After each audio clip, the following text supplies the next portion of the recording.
When you were hearing the song called Video Killed the Radio Star done by the Buggles, have you noticed anything wrong? Yes, I have. It was the strange telephone voice of Trevor Horn that sounded unnatural. I agree. It was, due to that musical issue. When I saw the original music video of this song, it was bad. That doesn't take my breath away. That's why, since everything changed from man-made to man-machine late in 1979, some of the disco music became too robotic for me. Plus, it got too experimental for me, especially on some of the songs like Funky Town by Lips Incorporated, that same song done by the Buggles, and pop music done by British new wave group M, with members Robin Scott and Bridget Novick. What's wrong with the voice of Trevor Horn on lead? It sounded very bad, always in poor condition. On this tune called Video Killed the Radio Star, which vocal do you like better? Him with the worst sounding telephone voice on lead? Or the actual, real, authentic female backing vocals of Debbie Doss and Linda Jardine? Debbie Doss and Linda Jardine, on real, authentic, natural female vocal backups that are in good condition. What's the matter with this music video of this song, Joanna? There were two girls, Debbie and Linda, dressed up in spacesuits, that suit me wrong, when they are too sci-fi for me, standing still like statues, without moving to the disco beat, since everything had gone new wave. Here are two options. The single edit version that is just right for you, and the album version that is a little too long for you without cutting it short, just to fade to the end. Please tell me, Joanna, which version of this song done by this British new wave synth pop group do you prefer? Shorter version is better, so let's listen to the single version of this song, taken from their debut album from 1980, The Age of Plastic. Right, now this next number one I particularly like. You say that about all of them? No, but this one was a former record of the week of mine. The Buggles and Video Killed the Radio Star.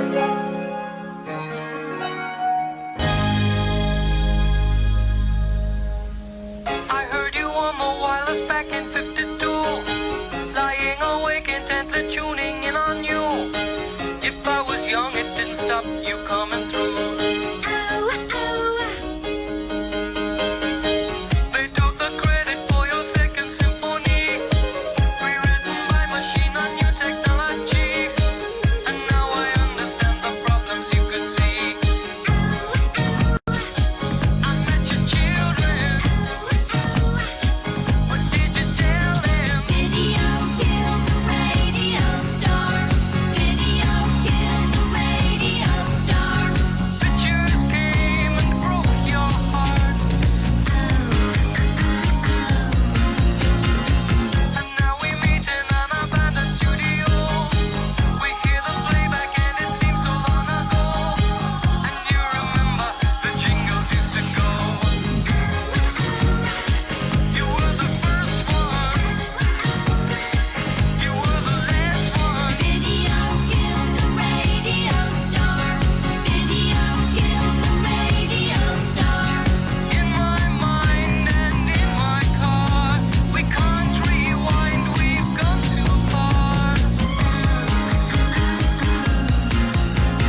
I think music video made an enormous difference to the way people made records, and I think that it still does. I think that, you know, as time has progressed, I think that the music has, in some ways, sadly, you know, in some ways maybe not, but it's become secondary to the visual aspects. And I think you started to see a lot of bands that were probably not that great musically were capable of actually having, you know, a lot of success purely by the fact that they were in a visual medium as opposed to being in a musical medium.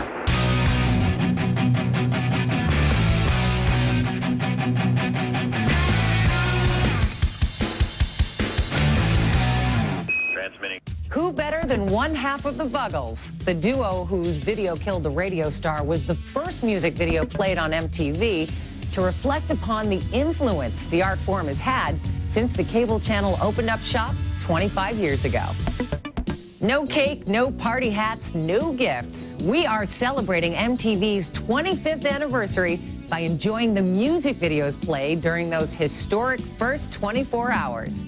And taking a look at the social and cultural impact the channel's had since its inception. Rock the Vote, the broadcast of Live Aid, The Real World. The list is massive. And me? Well, I only have 4 words for you. I want my MTV. Continue MTV's 25th anniversary celebration at music.mtv.com. All it takes is the click of your mouse.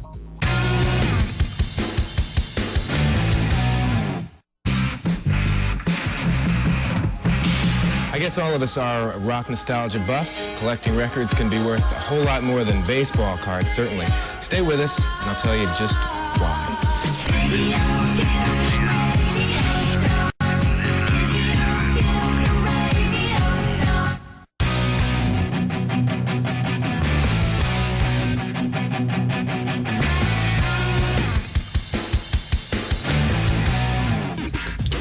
Okay, unless you've been living on a desert island during the last 25 years, you are well aware of MTV's influence on the world.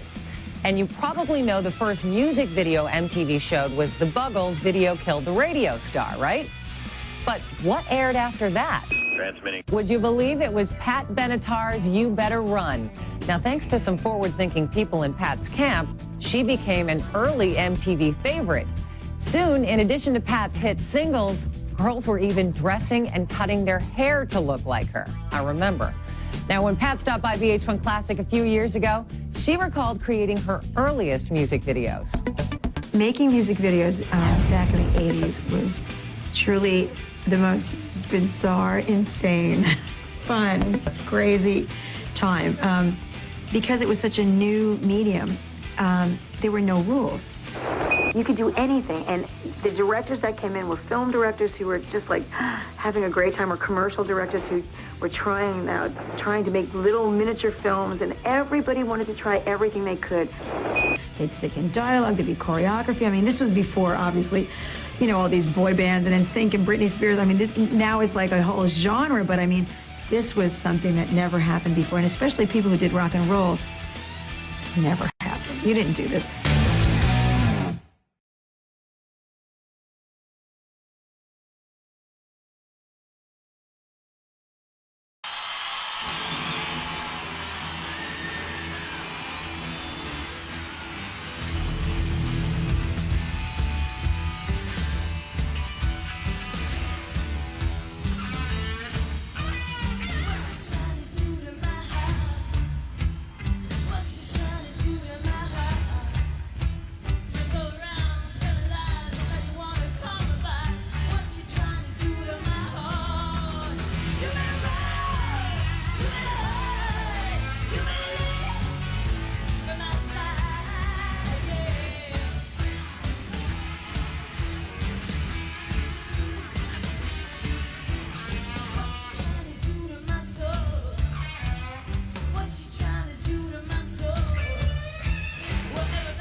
Chinatown.